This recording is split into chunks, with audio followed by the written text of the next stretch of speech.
Bienvenue à nouveau. Nous sommes rejoints par Einar Tangen, chercheur principal à l'Institut Taihei et également chercheur principal au Centre pour l'innovation dans la gouvernance internationale, ou CIGI. Merci de vous joindre à moi depuis Lisbonne aujourd'hui. Eh bien, c'est un plaisir. Désolé pour la confusion concernant l'heure. Eh bien, nous voyons que Trump a mené sa campagne sur l'idée de l'Amérique d'abord. C'est un concept intéressant, car il peut être interprété de nombreuses façons. Pour certains, cela signifiait s'adapter à la multipolarité, donner la priorité à certaines régions, en reléguer d'autres, afin d'éviter que les États-Unis ne s'épuisent, et en effet, d'inciter d'autres grandes puissances à équilibrer collectivement l'influence américaine. Pour d'autres, restaurer l'hégémonie constituait l'alternative. Au lieu de s'adapter à la multipolarité, il s'agissait de la renverser. Dans ce cas, on pouvait s'attendre à voir les États-Unis cannibaliser certains alliés, externaliser des conflits à des intermédiaires, dresser des adversaires les uns contre les autres et rétablir leur domination. J'imagine que l'ambiguïté est un atout quand on veut être élu, car si l'on ne précise pas ce que l'on veut faire, on peut rallier toutes ces ambitions différentes.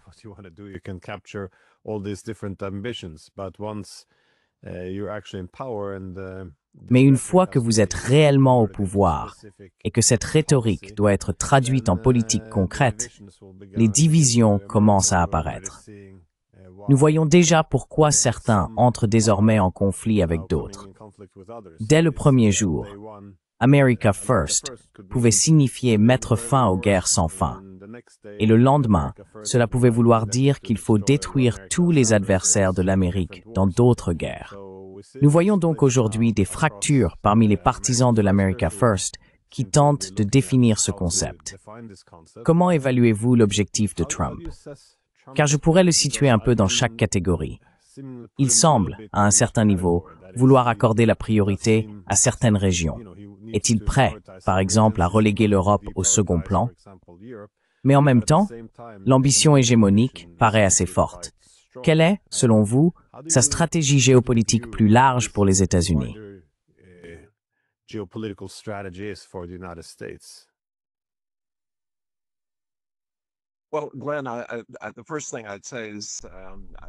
Eh bien, Glenn, la première chose que je dirais, c'est qu'il est erroné de commencer à analyser Donald Trump en termes de politique.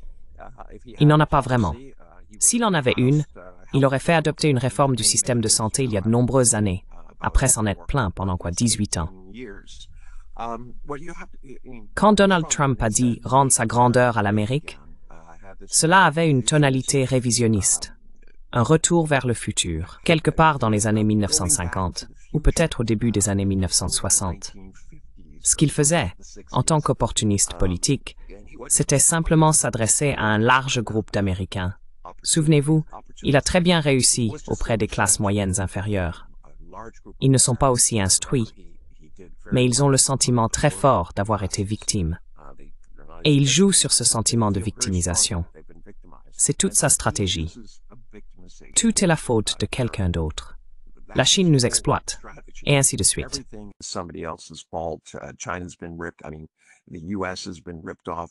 Je veux dire, les États-Unis se sont fait arnaquer par leurs alliés, leurs adversaires, leurs voisins. Tout le monde est en faute. Et cela se répercute dans sa vie personnelle, où il se présente toujours comme la victime. Vous savez, 28 accusations de harcèlement sexuel et plus, toutes ses faillites, et plus récemment, ses dettes. Sans parler du fait qu'il utilisait son organisation à but non lucratif pour financer sa campagne politique et qu'il doit rembourser les 2 millions de dollars. Donc, ne considérez pas cela comme une question de politique. Il agit par instinct et possède une sorte d'intuition de prodige politique sur la manière d'amener les gens à interagir avec lui. C'est vraiment ce qui a marqué son succès. Si vous commencez à réfléchir à la façon dont il perçoit le monde, je pense que c'est une erreur. Je veux dire, c'est un homme qui ne comprend pas qu'il existe des pays africains dont la langue principale est l'anglais. Il ne comprend pas vraiment la géographie.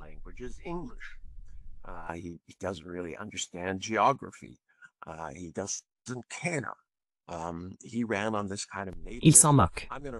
Il a fait campagne sur ce genre de message nativiste. Je vais faire baisser vos prix. Je vais ramener les emplois en Amérique. C'est ce que signifiait l'Amérique d'abord. Maintenant, ceux qui l'entourent, vous savez, y ont vu des opportunités, car ils savaient que cela provoquerait de la confusion. Donc je pense que la bonne façon de le dire, c'est qu'il y a des gens autour de lui, même dans son cabinet. Doc Vance, comme j'appelle J.D. Vance, est quelqu'un qui croit vraiment à ce message du type « Bousculons les choses. La démocratie n'a pas fonctionné. » Il est très lié à Peter Thiel de Palantir, qui a investi des centaines de millions de dollars pour le promouvoir. Et il partage cette conviction qu'il est temps pour une nouvelle noblesse, une noblesse de la classe technologique, de, en somme, régner sur l'humanité. Parce qu'on ne peut pas faire confiance à l'humanité.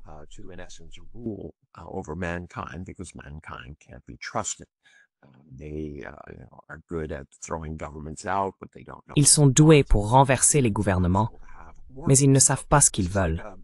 Il est impossible d'avoir de l'ordre.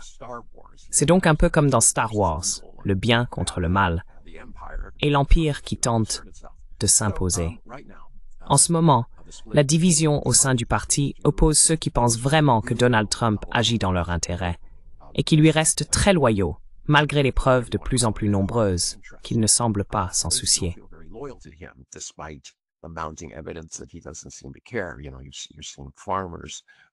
Vous savez, on voit des agriculteurs sortir et dire « Écoutez, ce n'est pas ce à quoi je pensais. J'aurais dû y réfléchir davantage. Il va expulser toutes les personnes sur lesquelles je compte pour faire tourner mes exploitations. » Et il a dit qu'il allait attaquer la Chine. La Chine est leur plus gros client. Comme je l'ai dit, ce sont les personnes dont ils dépendent pour faire fonctionner leur ferme. Alors maintenant, ils ont peut-être un certain regret d'achat. Il y a aussi le fait qu'il passe énormément de temps à l'étranger. Il a donné 40 milliards de dollars à son ami Milei. Il a menacé le Brésil de tarifs de 30% parce que son ami Bolsonaro va être écarté pendant très longtemps.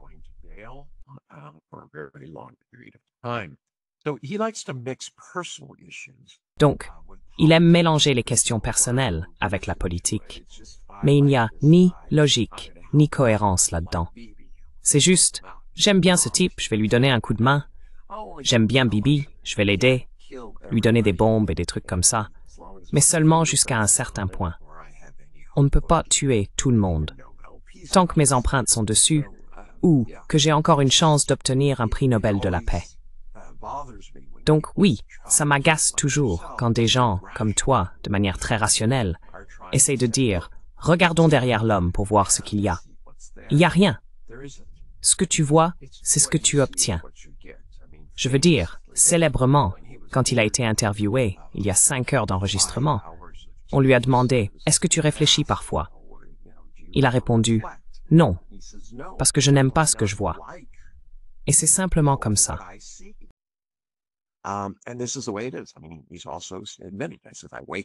Je veux dire, il a aussi admis, je me réveille chaque jour et j'essaye de tirer le maximum de cette journée. Je ne pense pas à l'avenir ni à autre chose, juste à ce que je peux obtenir aujourd'hui. Donc, ce n'est pas un homme qui s'occupe de politique publique. Et franchement, on le voit à travers son programme intérieur. Qu'a-t-il accompli de positif? Je veux dire, il n'a pas construit de mur. Oui, il soutient les immigrés de tous côtés. Il a lancé ses agents de l'ICE contre des Américains. Il a envoyé des troupes. Mais est-ce que ce sont des solutions ou simplement des tactiques?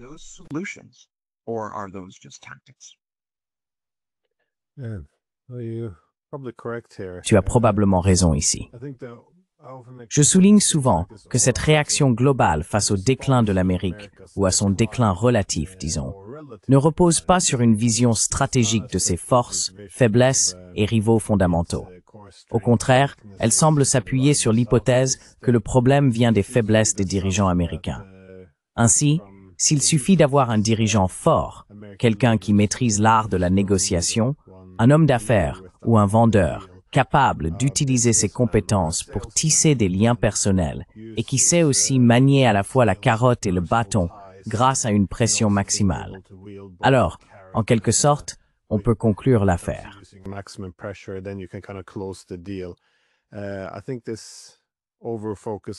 Je pense que cette focalisation excessive sur la touche personnelle et le leadership, plutôt que sur la stratégie, est probablement une erreur. Ce qui est intéressant avec la Chine, cependant, c'est qu'il semble surestimer la force que les États-Unis possèdent encore, comme si l'on était encore au début ou à la fin des années 2000, une période où ils étaient dominants mais déjà en déclin. Mais encore une fois, l'idée qu'il puisse faire plier les Chinois à sa volonté surestime vraiment deux choses. D'abord, la force relative des États-Unis et ensuite, la capacité de la Chine à se conformer. Car s'il commence à faire ce qu'il veut, l'objectif revient plus ou moins à une capitulation, un peu comme ce qu'il attend de tous ses autres adversaires.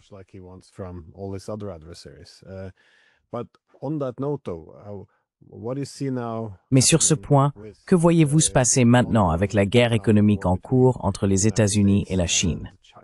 Parce que, de mon point de vue, il semble que la course à l'IA ait créé une énorme bulle de dette liée aux centres de données et aux marchés américains.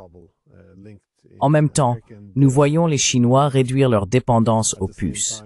Comme une grande partie de l'industrie se trouve en Chine, ils disposent d'une meilleure manière de mettre en œuvre l'IA, tandis que les Américains n'ont pas la même capacité.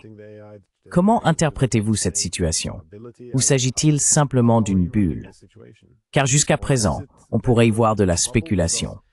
Les arguments existent dans les deux sens.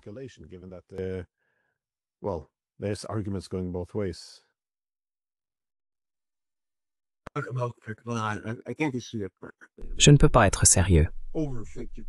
Je veux dire, plus de 50% des investissements de l'année dernière ont été consacrés à ces centres de données. Et pourtant, il n'existe aucun modèle prouvé montrant qu'ils généreront le type de revenus nécessaire pour un véritable retour sur investissement. En Chine, ils font face au même problème. Les gens se sont précipités pour construire des centres de données. Et le gouvernement a dit, ralentissez. Vous avez des centres de données, mais vous n'avez pas de clients. Vous n'avez pas de produits capables de les utiliser. Ainsi, la Chine prend la direction opposée. Ils lèvent le pied, et pourtant, ils ont réellement la capacité d'alimenter ces centres de données.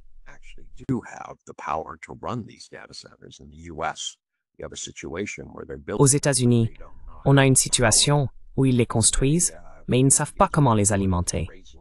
Et dans de nombreuses communautés, ce qu'ils font, c'est augmenter les prix de l'électricité, ce qui, bien sûr, affecte l'industrie. Ils dépendent de l'énergie. Donc, ce n'est pas bien réfléchi. Je pense que le terme que vous cherchez, c'est qu'il n'y a pas de stratégie finale. Donald Trump aime lancer les choses, mais il n'y a pas vraiment le sentiment qu'elles vont aboutir quelque part.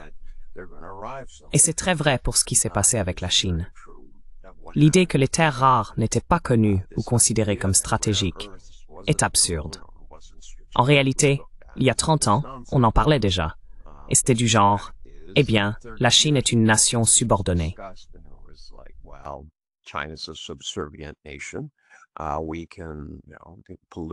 Nous pouvons polluer leurs terres et ils peuvent faire tout ce travail sale et désagréable. Ensuite, nous obtiendrons les produits que nous voulons, les métaux finis et les matériaux dont nous avons besoin pour notre technologie. En 2008, le Pentagone a publié un livre blanc disant « Écoutez les gars, nous dépendons totalement de la Chine pour ces terres rares. Les terres rares sont cruciales, absolument cruciales. » Il n'y avait rien du genre. Eh bien, vous savez, on pourrait s'en passer, ou quoi que ce soit de ce type. Puis, en 2010, la Chine et le Japon se sont disputés un territoire autour des îles Senkaku, peu importe comment on les appelle. La Chine n'a pas annoncé d'interdiction sur les terres rares, mais pour une raison quelconque, aucune terre rare n'arrivait au Japon.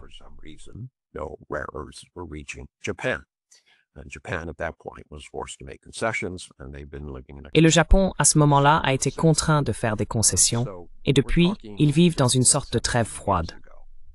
Nous parlons donc d'il y a 15 à 17 ans. Et pourtant, Donald Trump semble étonné que cette question cruciale, liée à plus de 50% des investissements actuels aux États-Unis, à l'intelligence artificielle, au système de défense, dépendent encore entièrement du marché chinois. Et c'est écrasant. Les gens parlent de 90% et tout ça, mais ce n'est pas le vrai chiffre. Le vrai chiffre, c'est 98%. C'est la part des aimants en terres rares, absolument essentielle à tout. Des voitures au gyroscope en passant par les missiles. Vous voyez le tableau. Sans eux, on ne va nulle part. Et il n'existe aucune capacité de production alternative. And there's no existing capacity. Now, in 5 to 7 years, you could build up the capacity. D'ici 5 à 7 ans, vous pourriez développer la capacité nécessaire pour vos intérêts stratégiques, disons l'armée. Mais entre-temps, votre industrie automobile s'effondrerait pratiquement. Cela prendrait 10 à 15 ans. L'Amérique dispose-t-elle de 10 à 15 ans, ou même de 5 à 7 ans, pour résoudre ces problèmes? La réponse est non. Et c'est pourquoi Donald Trump, avec beaucoup de fanfare, s'est rendu en Australie, qui possède un complexe partiel de terres rares. Il comprend 4 étapes, essentiellement l'extraction et la collecte, puis la séparation, et enfin le traitement. Le traitement se divise en 2 parties. Le traitement léger, qui produit certains éléments utilisés dans tout ce qui concerne les puces, vos lunettes, le verre à l'avant de votre téléphone, et le traitement lourd, qui sert véritablement à fabriquer ces aimants en terres rares.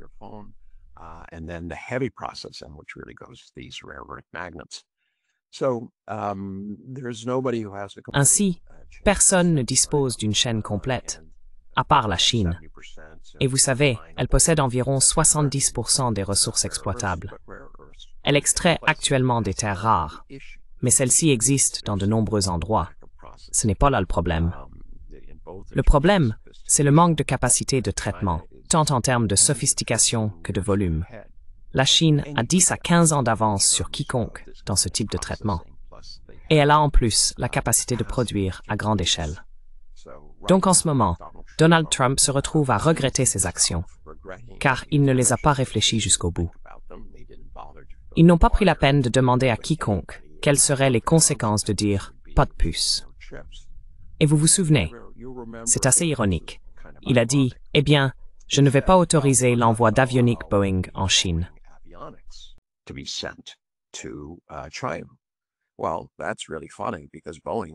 Eh bien, c'est vraiment drôle, parce que Boeing ne pourra pas fabriquer ces systèmes avioniques, puisqu'ils n'ont pas de terres rares. Donc en gros, il dit, « Nous n'allons pas vous vendre ce que nous ne pouvons pas produire », ce qui à mon avis sonne plutôt creux et ridicule. Quoi qu'il en soit, il n'a pas encore trouvé comment gérer efficacement la Chine, et ça le contrarie vraiment. Mais il n'est pas idéologique.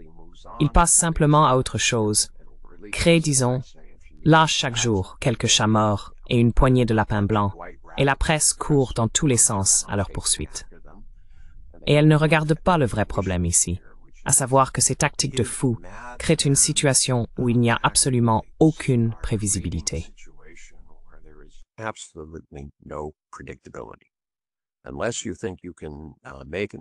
moins que vous ne pensiez pouvoir faire un investissement et en obtenir un rendement complet, récupérez tout votre capital plus votre profit avant que Donald Trump ne parte, disons dans 3 ans. Il est très difficile de voir comment vous allez pouvoir faire un gros investissement. Et c'est ce que l'on observe à l'échelle mondiale. Tant de pays semblent céder. Ils disent « Oh, je vais te nommer pour le poste de président, tu sais, un prix Nobel de la paix. Voici quelques babioles en or. Voici quelques affaires pour tes enfants. Nous allons faire des promesses de gros montants que nous investirons aux États-Unis et ensuite, nous allons simplement attendre. » Voilà le type d'investissement dont nous parlons.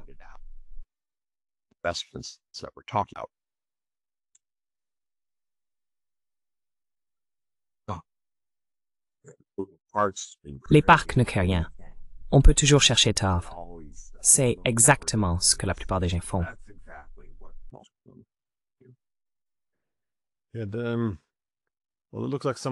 Eh bien, il semble que certaines des principales faiblesses dans la concurrence avec la Chine concernent, comme vous l'avez dit, l'IA et les centres de données. Ce n'est pas seulement qu'il y a une bulle, mais comme vous le soulignez, ils sont très énergivores. Et ce n'est pas seulement aux États-Unis que les coûts de l'énergie augmentent. C'est vrai partout dans le monde, sauf en Chine, qui s'est beaucoup concentré sur la mise en service de nouvelles sources d'énergie. Son approche des terres rares est également assez intéressante. Enfin, disons intéressante, car comme vous l'avez dit, c'est comme si cela était sorti de nulle part.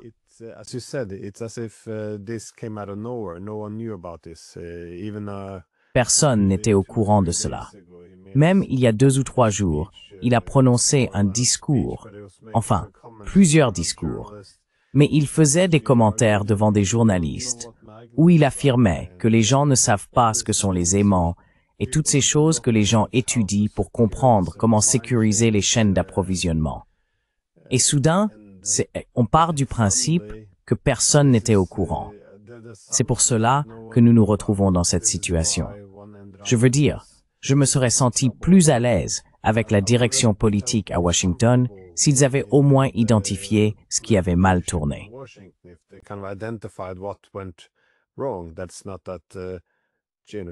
Ce n'est pas que la Chine soit venue prendre toutes les entreprises, ni que personne ne savait ce qu'était un aimant, mais plutôt que vous aviez un système économique où de nombreuses industries ont été délocalisées et où l'on ne s'est pas beaucoup concentré sur le développement des infrastructures énergétiques et de tout ce qui s'y rattache. Mais pour y remédier, il faut regarder chez soi. Il faut examiner les mauvaises décisions qui ont été prises. Le développement de cette économie financiarisée, fondée sur la recherche de rente, tout cela. Mais ce n'est pas très séduisant quand les défauts viennent de chez soi. C'est bien plus facile, je suppose, de regarder à l'extérieur et de dire que quelqu'un a volé votre grandeur, puisque bien sûr, ce n'est pas de votre faute. Et je suppose que cela s'applique aussi aux tarifs douaniers. Je veux dire, je ne suis pas catégoriquement opposé aux tarifs.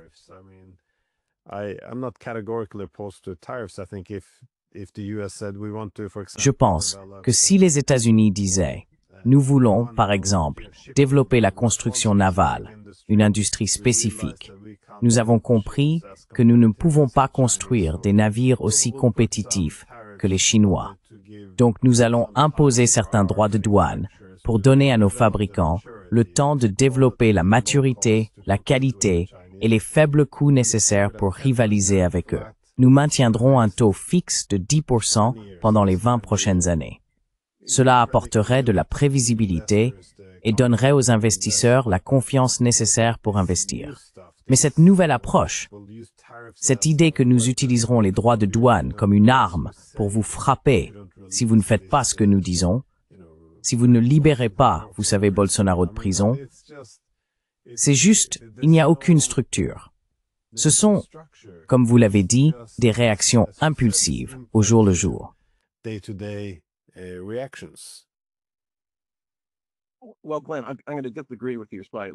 Eh bien, Glenn, je vais être légèrement en désaccord avec toi. Je pense qu'il y a une place pour les droits de douane dans les pays en développement et émergents qui ne veulent pas que leurs industries stratégiques soient rachetées ou qui souhaitent en développer certaines par eux-mêmes. Ils n'ont aucun intérêt à ce qu'Amazon les absorbe et les utilise comme un appendice de l'Empire. Mais en ce qui concerne les navires, ma famille construisait des navires. Nous avons construit 28 sous-marins pendant la Seconde Guerre mondiale. Nous avons construit des navires pour les Grands Lacs, des grues, tout ce que tu veux. Je peux te dire que cela semble séduisant. Très bien, nous allons imposer un droit de douane, et cela permettra à notre industrie navale de se développer. Mais d'abord, il faudrait qu'il soit bien supérieur à 10%. La main-d'œuvre n'est pas là.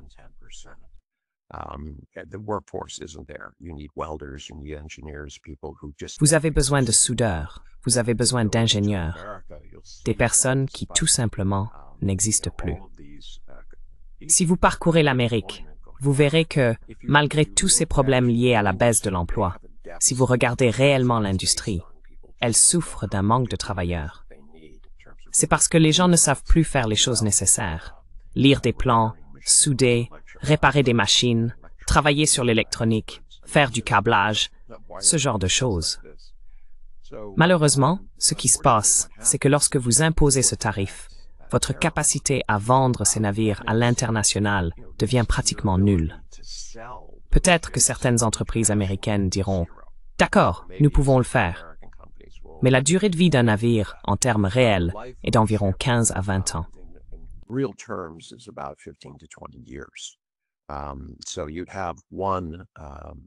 Donc, en gros, vous auriez une seule génération de navires sur laquelle vous pourriez compter grâce à cette subvention continue. Il faudrait également une subvention non seulement pour les construire, mais aussi pour les vendre à l'international. Car les gens diraient simplement « Eh bien, je peux acheter un navire chinois pour 1/3 ou 2/3 de ce prix. » Et donc le transport avec ce navire serait beaucoup moins cher, car il faut évidemment répercuter le coût du navire lui-même. Cela ne fonctionne donc pas vraiment dans ce domaine.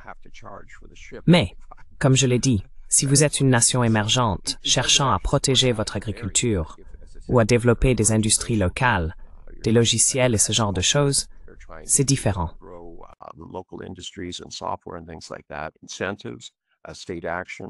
Les incitations, l'action de l'État, les tarifs douaniers, ce genre de choses peuvent aider à protéger votre marché.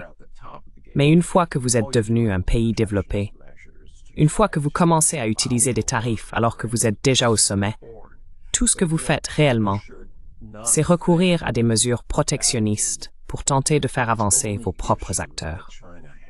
Cependant, il ne faut pas penser que le seul levier dont dispose la Chine, en termes de pression sur les États-Unis, ce sont les terres rares. Oui, c'est très important, c'est une priorité élevée. Mais si vous voulez fabriquer des voitures, vous avez besoin de ce type de puces dites legacy. Et la grande majorité d'entre elles, plus de 50% du marché, se trouve en Chine. C'est là qu'elles sont produites et inspectées.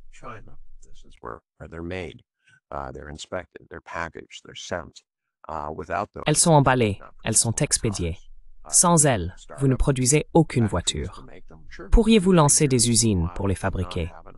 Bien sûr, dans 2 ou 3 ans. En attendant, vous n'avez plus d'industrie automobile, et tous ceux qui y travaillent vont se retrouver sans emploi. Les produits chimiques, qu'il s'agisse de ceux utilisés dans les procédés de fabrication, dans la médecine ou dans les produits ménagers, la plupart sont fabriqués en Chine. Les vitamines aussi. Je me souviens, lorsque je suis venu en Chine, il y a 30 ans, j'ai découvert que 98% de la vitamine C mondiale y était produite. Je suis sûr que cela n'a pas beaucoup changé depuis. Et la raison, c'est que les gens qui regardent cela pourraient se demander « Pourquoi la Chine est-elle en avance? Que font-ils » Eh bien, c'est en fait assez simple.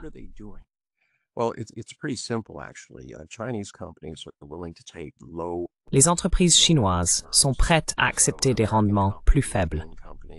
Ainsi, une entreprise américaine ou européenne doit vraiment viser environ 8% pour être considérée comme finançable. Cela signifie qu'elle doit démontrer dans son plan d'affaires qu'elle s'attend à un rendement sur investissement d'au moins 8%. Alors, les banques diront « D'accord, c'est raisonnable, c'est dans la fourchette basse, mais nous vous prêterons de l'argent. Nous vous accorderons une ligne de crédit. » En Chine, elle se contente de 2%, 3%, 4%, 5%. Elle se tourne donc vers des activités à faible marge, où tout repose sur les économies d'échelle. Et les entreprises occidentales, même en dehors des coûts plus faibles de la main-d'œuvre, de la construction, de l'exploitation et de l'énergie, ne peuvent tout simplement pas rivaliser. Même si tout était égalisé, cela ne est toujours finançable dans le système occidental.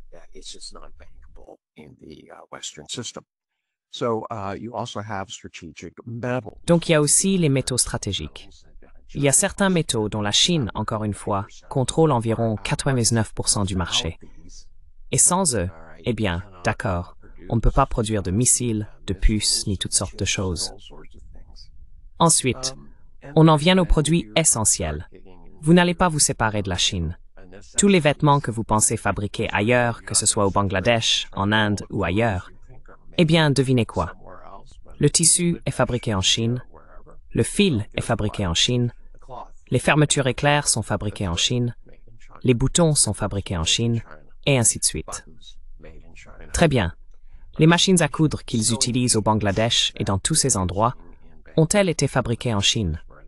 Donc je veux dire, même la petite étiquette au dos de votre pull ou de votre chemise elle aussi, est fabriquée en Chine.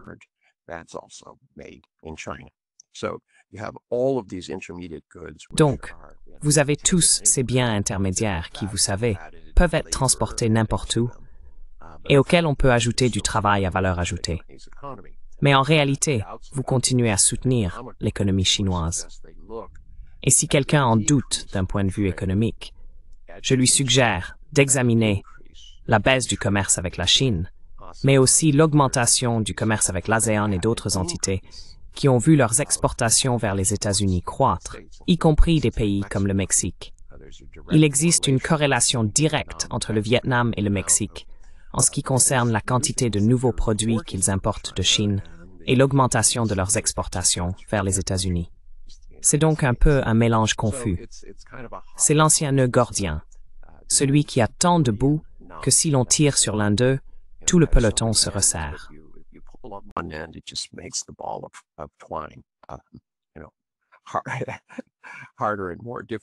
N'est-ce pas? C'est de plus en plus difficile à défaire. Tout est interconnecté. Et c'est le monde tel qu'il est. Donald Trump ne veut pas comprendre cela. Il dit simplement, vous savez, nous sommes puissants. Nous allons intervenir, intimider les gens, et ils n'auront pas d'autre choix que de céder. Et cela a fonctionné pour la grande majorité des nations. Personne ne veut affronter directement les États-Unis. Regardez l'Inde, par exemple. Je veux dire, ils ne savent toujours pas vraiment ce qu'ils ont fait de mal. Ils étaient pourtant un rouage essentiel de la machine censée freiner l'ascension de la Chine.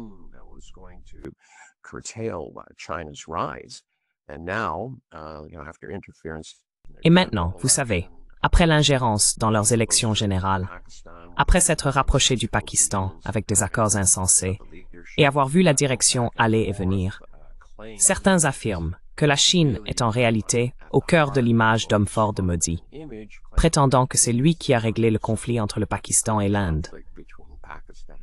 Et puis il y a eu 2 révolutions de couleur, au Bangladesh et au Népal. Ce sont des choses que, et ensuite les droits de douane de 50%, ils ne comprennent pas. Mais si vous regardez cela de manière stratégique, tactique, du point de vue de Donald Trump, on peut toujours savoir ce qui lui fait peur, car il en parle. Il dira, « Oh, les BRICS, personne ne croit aux BRICS. Les BRICS sont morts. »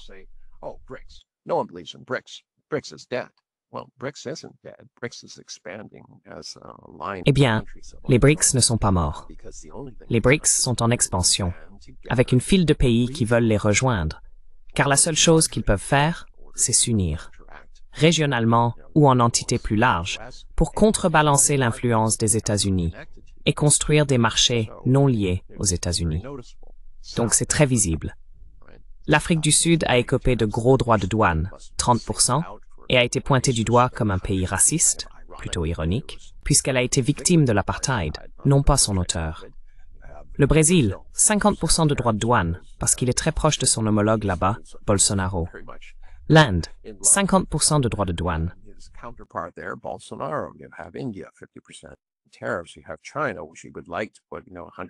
Vous avez la Chine, sur laquelle il voudrait imposer des droits de douane de 137%, et la Russie, qui est acceptable. Alors quel est le schéma ici? Eh bien, ce sont tous des pays des BRICS, n'est-ce pas? Il les connaît et les craint, parce que c'est un tyran. Il ne veut pas d'un tyran plus grand que lui. Il a peur que ces pays retrouvent leurs esprits.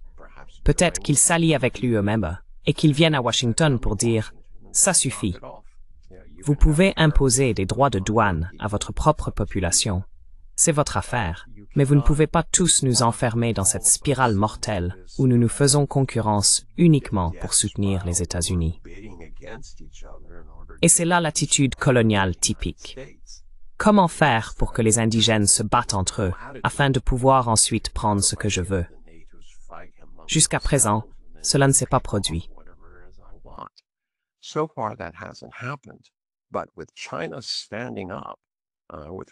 Mais avec la Chine qui se redresse et la Russie qui continue sur sa lancée, Trump craint que ces pays ne s'allient.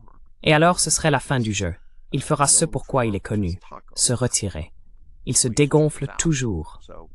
Donc si cela se produit, il devra se réajuster, déterminer qui est responsable, s'en prendre à encore plus d'immigrés et supprimer le droit du sol, et ainsi de suite. Mais sur le plan international, ce sera terminé. Ils percevront des recettes grâce aux droits de douane, qui, comme on le sait, touchent le plus durement sa propre population. Tout comme les mesures qu'il prend actuellement en matière de santé frappent le plus fort sa base électorale. C'était quoi déjà? Près de 80% de tous les comtés qui ont voté pour Trump, les plus forts pourcentages. Devinez quoi? Ce sont aussi les plus grands bénéficiaires du programme SNAP, ou des bons alimentaires.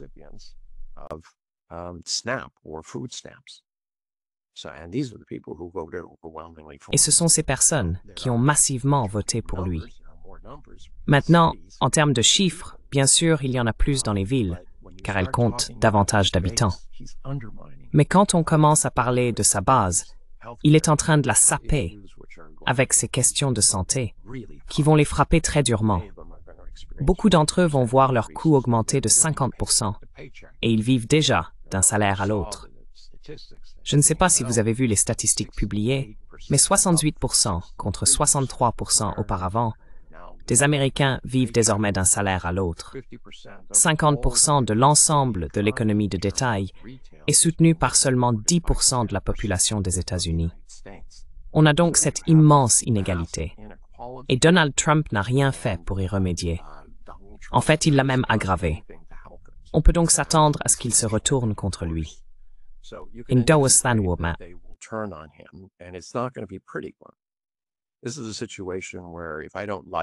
C'est une situation où, si je ne t'aime pas et que tu me fais quelque chose, je dirais, eh bien, j'ai toujours su que tu étais un sale type.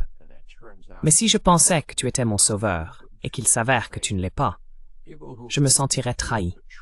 Les personnes qui se sentent trahies émotionnellement ont tendance à être les plus violentes. Quand on commence à examiner les cas de violence domestique, de mort et de meurtre, ce genre de choses, c'est généralement parce que quelqu'un a le sentiment d'avoir été trahi, que ses attentes n'ont pas été satisfaites. Et les gens qui les ont aimés par le passé, qui aiment leurs armes, qui pensent que les États-Unis vont dans la mauvaise direction, croient que le système est truqué et qu'ils n'y ont plus aucune place. Ces personnes perdent d'espoir. Cela va devenir très, très violent. Et les premières personnes contre lesquelles elles vont se retourner, ce sera elles-mêmes. Et on commence déjà à le voir.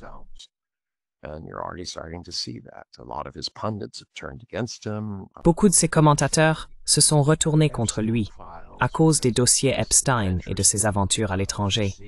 Ils ont dit, « Tu as été élu pour t'occuper des affaires du pays, pour t'occuper des gens d'ici, pas pour courir le monde en essayant d'obtenir un prix Nobel de la paix. » Il y a donc beaucoup de déceptions dans l'air. Nous n'avons pas encore vu le pire. Ce ne sera pas un grand Thanksgiving pour de nombreux Américains, et Noël sera encore pire. Et quand cela arrivera, après Noël, les gens commenceront vraiment à sentir la pression, et le changement commencera à se faire sentir. D'ici les élections de mi-mandat de l'année prochaine, on peut s'attendre à ce que, peu importe le degré de charcutage électoral qu'ils feront, cela n'aura plus d'importance. Le charcutage électoral, c'est quand on modifie les limites des circonscriptions pour les élections.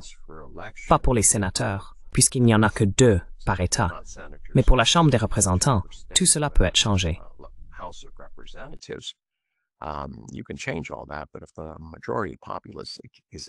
Mais si la majorité de la population est contre vous, cela ne va pas vous aider.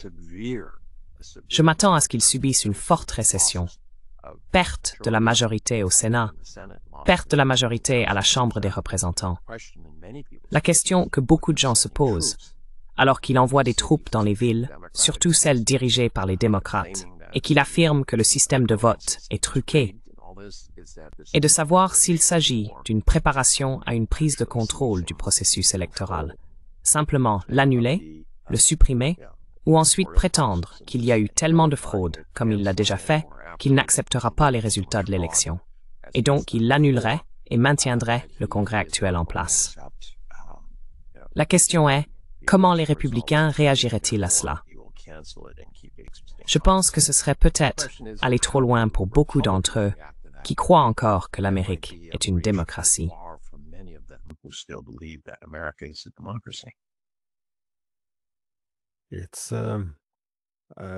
C'est cette tendance, cependant, chez Trump, c'est-à-dire lorsque les choses ne vont pas bien dans le pays, à partir à l'étranger et à essayer de s'attribuer le mérite de résoudre les problèmes du monde. On observe aussi cela chez les dirigeants européens, de la Grande-Bretagne à l'Allemagne en passant par la France. Quand les choses tournent mal chez eux, ils concentrent toute leur attention sur la politique étrangère, feignant de s'opposer à un tyran et se transformant en petit Napoléon. J'aime vos remarques sur la construction navale, car je pense que c'est un bon point. Si les tarifs douaniers doivent fonctionner, ils doivent s'inscrire dans un effort plus large. Il faudrait renforcer les chaînes d'approvisionnement réelles et les compétences nécessaires.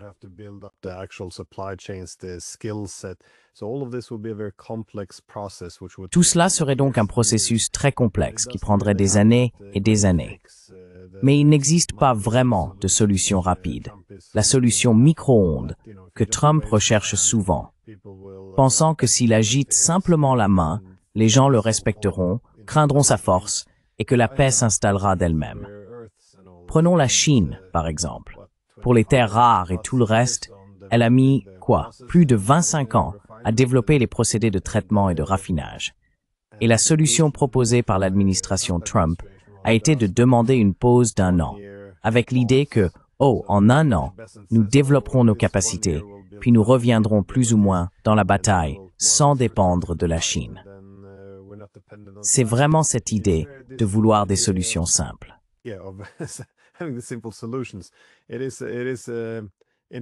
C'est intéressant, oui. Je pense que tu as aussi raison sur la raison pour laquelle il est important que les Chinois tiennent tête à Trump, parce qu'il est devenu le président des solutions de facilité. Autrement dit, quand il brandit ses menaces, les pays qui se plient à lui, comme les Européens, se font vraiment assommer maintenant. Ils sont dans une position très difficile. Pendant ce temps, les pays comme la Chine qui résistent, il a tendance à reculer et à s'éloigner. Il devrait donc être à peu près clair maintenant que le prix de la soumission peut souvent être plus lourd que ce que Trump menace d'infliger. Mais je voulais te demander, tu as mentionné que ce qu'il craint le plus est bien sûr ce qu'il doit dénigrer.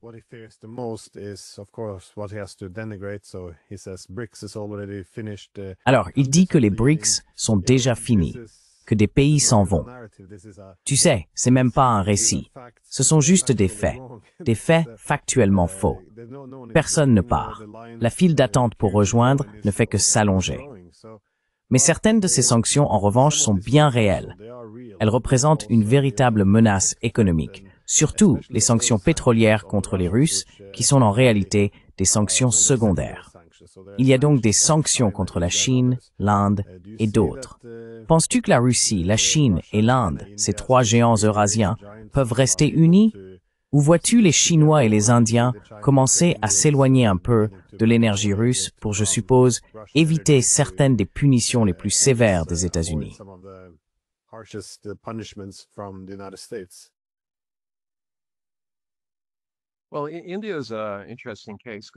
Eh bien, l'Inde est un cas intéressant, parce que, comme je l'ai dit, ils ne comprennent vraiment pas pourquoi il y a eu ce changement majeur. Je veux dire, ce n'était pas seulement toutes les choses que j'ai mentionnées à propos, vous savez, des révolutions de couleur, des ingérences et tout ça. Il avait Peter Navarro, jour après jour, en train de fustiger Modi et l'Inde, disant qu'ils sont responsables de la guerre en Ukraine, qu'après avoir profité d'un traitement de faveur, ils ne sont pas démocratiques. Je veux dire, c'était des attaques très très personnelles. Et évidemment, Navarro est, vous savez, un peu l'oncle farfelu qu'on garde hors de vue, à moins de vouloir qu'il se comporte comme il le fait, c'est-à-dire de manière déséquilibrée.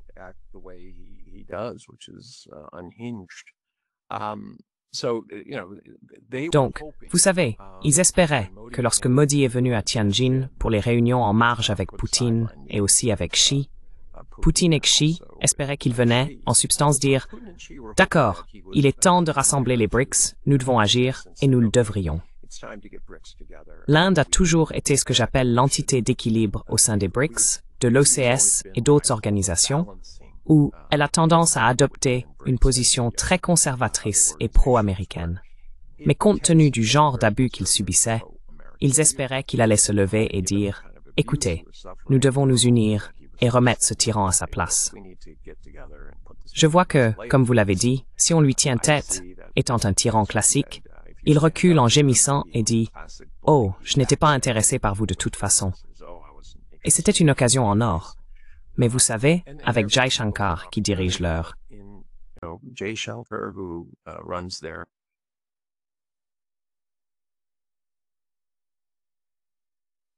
$225 plan before it became le plan, avant que cela ne devienne, vous savez, un peu compliqué, est qu'il soit envoyé en Inde. C'est un citoyen américain, il semble être très très proche de Washington, et il gardait encore l'espoir que la clé consistait à exploiter la perception de proximité avec Poutine et Xi auprès de Washington pour obtenir une sorte de concession raisonnable. Je veux dire, le plus gros problème pour Modi, c'est une ligne rouge absolue. C'est le fait que Trump a insisté pour qu'ils ouvrent leur agriculture, à la fois la production laitière et céréalière, aux États-Unis. Cela aurait un effet énorme. Ces agriculteurs, qui représentent plus de 50% de la population indienne, voteraient bien sûr pour n'importe quel parti, sauf celui de Modi dans ce cas, car ils verraient leurs moyens de subsistance disparaître. Et ce serait la fin de l'histoire.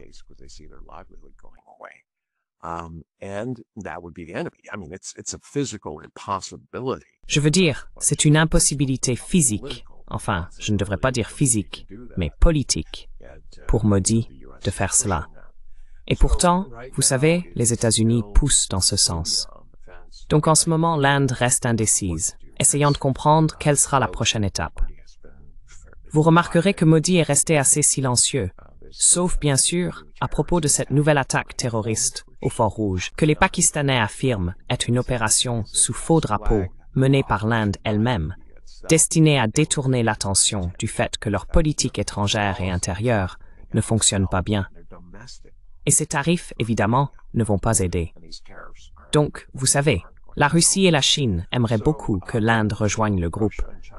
Évidemment, le Brésil serait aussi intéressé.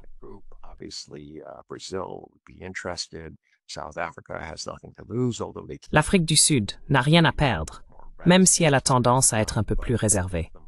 Mais tu sais, plus Trump met la pression sur ces pays, que risque-t-il vraiment? Et si, comme tu l'as souligné, il voit la Chine se redresser et que tout empire, tant mieux. Ils ont en fait tenu tête à Trump, et le monde entier le sait. Peut-être qu'il est temps qu'ils disent « D'accord, unissons-nous tous, concluons un accord rapide. » Ils pourraient dire aux États-Unis « Écoutez, nous n'allons pas accepter votre gaz naturel liquéfié. Nous allons commencer à taxer vos services, qui sont votre seul point fort en matière d'exportation, et nous allons imposer des droits de douane sur ce que vous faites. » Pourquoi cela serait-il une bonne chose? Eh bien, réfléchis-y, Glenn, qui fabrique toutes les choses que produit l'Amérique.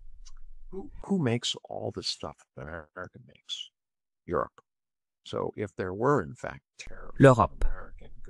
Donc, s'il y avait effectivement des droits de douane sur les produits américains, les produits européens pourraient soudainement surmonter une grande partie de leur déficit.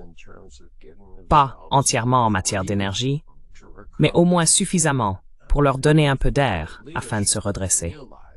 Et si leurs dirigeants se rendent compte que c'est probablement la seule façon de se sortir du trou qu'ils ont creusé, il serait peut-être dans leur intérêt de s'unir avec le Royaume-Uni post-Brexit et de simplement dire à Trump d'arrêter.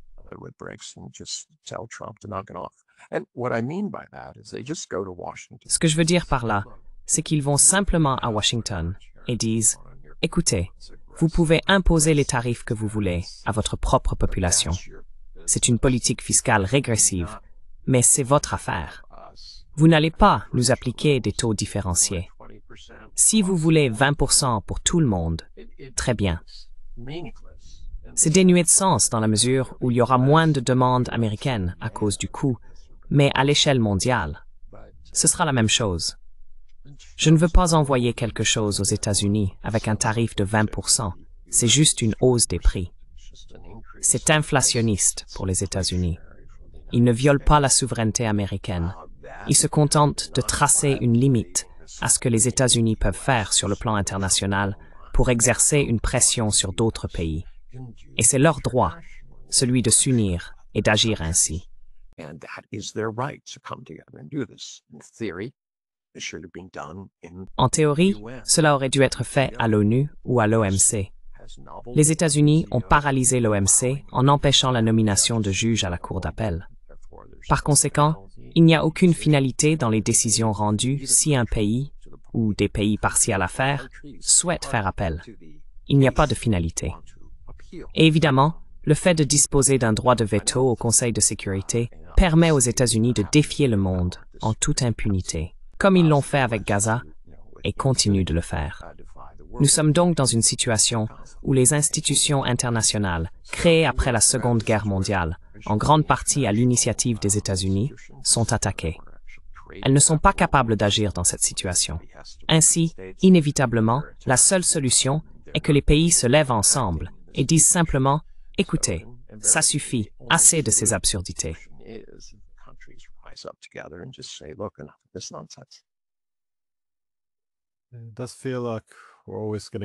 On a vraiment l'impression que nous nous rapprochons toujours de la fin de la route. Eh bien, encore une fois, c'est par définition une voie très insoutenable que les États-Unis se sont tracés. Et je pense que cette tendance à toujours chercher la solution rapide conduit à vouloir en faire trop en même temps. Par exemple, avec l'Inde, si on pouvait lui faire miroiter toutes ses promesses de grandes relations commerciales et de renforcement des liens, mais qu'il y avait un domaine dans lequel elle devait changer ses politiques, disons en exerçant une pression sur le pétrole, ce serait une chose. Alors, il pourrait exercer cette pression.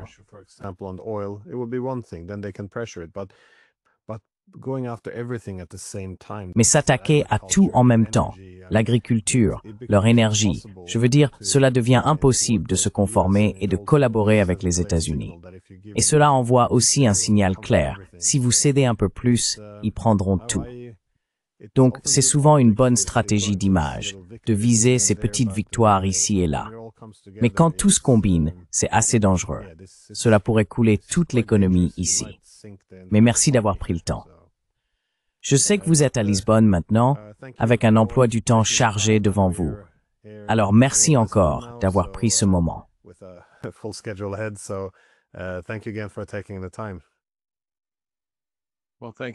Eh bien, merci Glenn de m'avoir invité. C'est toujours un plaisir et c'est toujours agréable d'entendre les questions. En fait, je pense qu'elles sont dans la plupart des cas plus intéressantes que mes réponses. Eh bien, merci. Je ne suis pas sûr d'être d'accord, mais merci quand même.